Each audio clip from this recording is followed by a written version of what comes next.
Hello everyone, welcome class 11th economics chapter 1 part 2। Part 1 में आप सभी ने हमारे साथ शिव एकेडमी के साथ डिस्कस किया था what is economics about, difference and relation between business studies and economics and wealth. Wealth की जब बात हुई थी तब उसमें दो टर्म्स आई थी, unlimited wants and scarce mean. तो अब देखते हैं इन दोनों में क्या कनेक्शन होता है और यहाँ से शुरू होता है द एसेंस ऑफ इकोनॉमिक्स।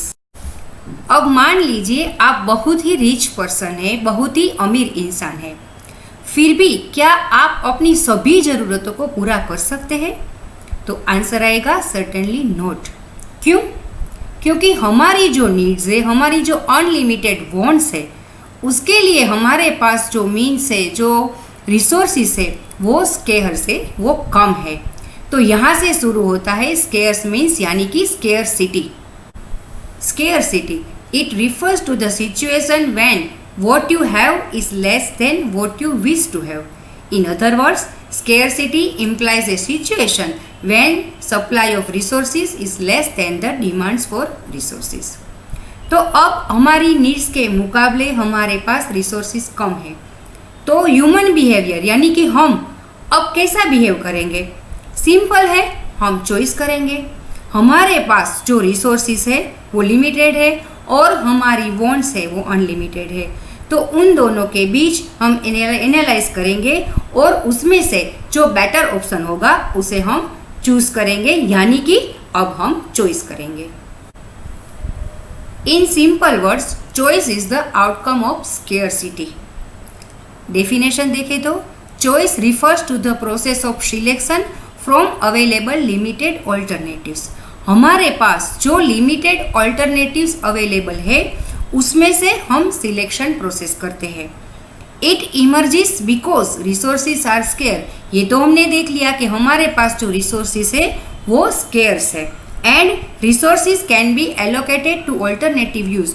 और वो जो रिसोर्सेज है उसके अलग अलग ऑल्टरनेटिव यूजेस हो सकते हैं, जैसे कि लैंड में be use to grow crops और construct a building. Hence, we can conclude that scarcity causes choice. Scarcity choice का कारण बनती है। Choice implies decision making. Choice हमें decision making की ओर ले जाती है और ये decision making अपने scarce resources का एलोकेशन इस तरह से करवाती है जिससे एक कंज्यूमर होता है वो अपना सेटिस्फेक्शन, प्रोड्यूसर अपना प्रॉफिट और एक सोसाइटी अपना सोशल वेलफेयर को मैक्सिमाइज कर सके। अब देखते हैं ये इकोनॉमी क्या है। What is an economy?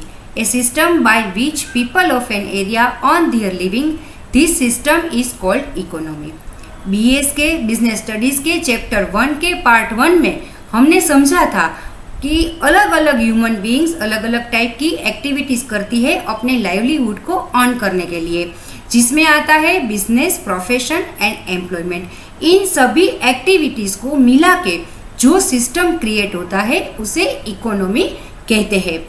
अब इकोनॉमी का एक अलग सा नेचर होता है, तो देखते हैं nature of an economy. Nature of economy, the nature and level of economic activities performed by the people of an area would reveal a system by which people of that area earn their livings.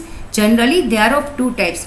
किसी भी area के लोग जो भी economic activities करते हैं उस पर उस एरिया की इकोनॉमी का नेचर डिसाइड किया जाता है।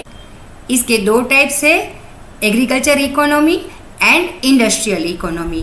किसी भी एरिया के मोस्ट ऑफ पीपल जब एग्रीकल्चर रिलेटेड एक्टिविटीज करते हैं तब वहाँ की इकोनॉमी को एग्रीकल्चर इकोनॉमी कहते हैं, और जिस एरिया के मोस्ट ऑफ पीपल इंडस्ट्री के रिलेटेड एक्टिविटीज करते हो उस इकोनॉमी को इंडस्ट्रियल इकोनॉमी कहते हैं।